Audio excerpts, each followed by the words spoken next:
guys! Welcome back to my YouTube channel! For today's video, gagawa tayo ng champorado.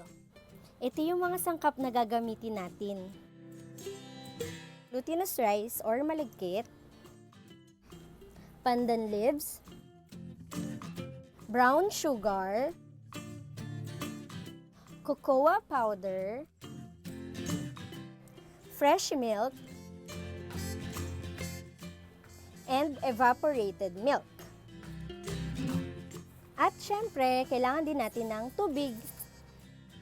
For our first step, hugasan lang natin yung malagkit na para tayo magsasaing. Then, ilagay na natin yung pandan. Tapos, isalang na natin to hanggang sa kumulo. Paghaluin natin ang cocoa powder at brown sugar.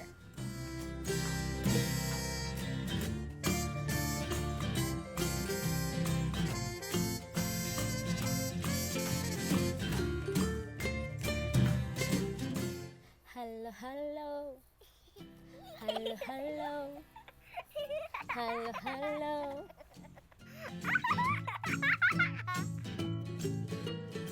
Sige, halo lang hanggang mangalay. Charot.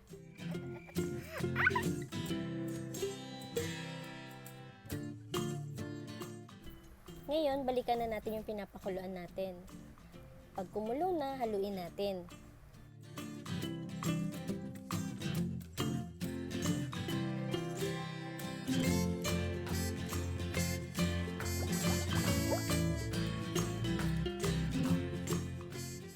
Sige, halo lang para hindi dumikit yung malagkit sa kaldero. Since kumulo na siya, pwede na natin hinaan ang apoy. Every now and then, kailangan na natin siyang haluin upang maiwasang dumikit ang malagkit sa kaldero.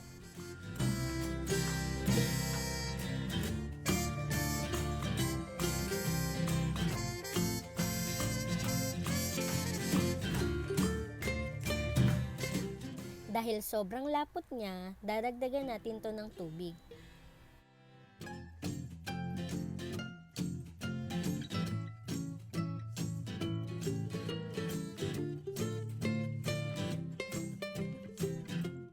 Once naluto na yung malagkit, pwede na nating ilagay yung mixed cocoa powder and brown sugar.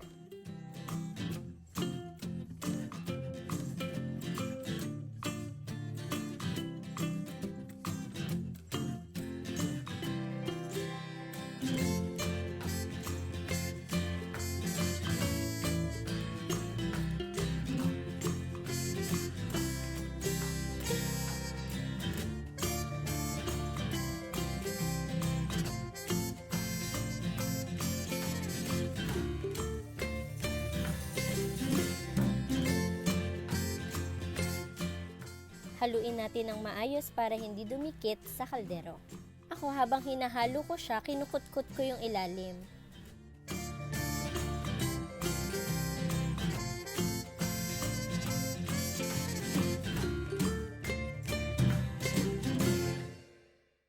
Ngayon, pwede na nating ilagay yung fresh milk. Optional lang to, pwede namang hindi kayo maglagay nito.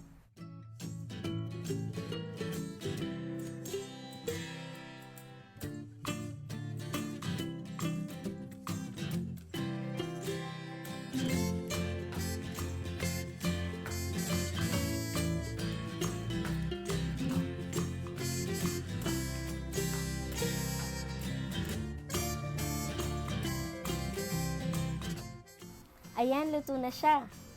So if you like this video, please subscribe to my YouTube channel. Comment na rin kayo kung may mga request kayo na recipe. Thank you!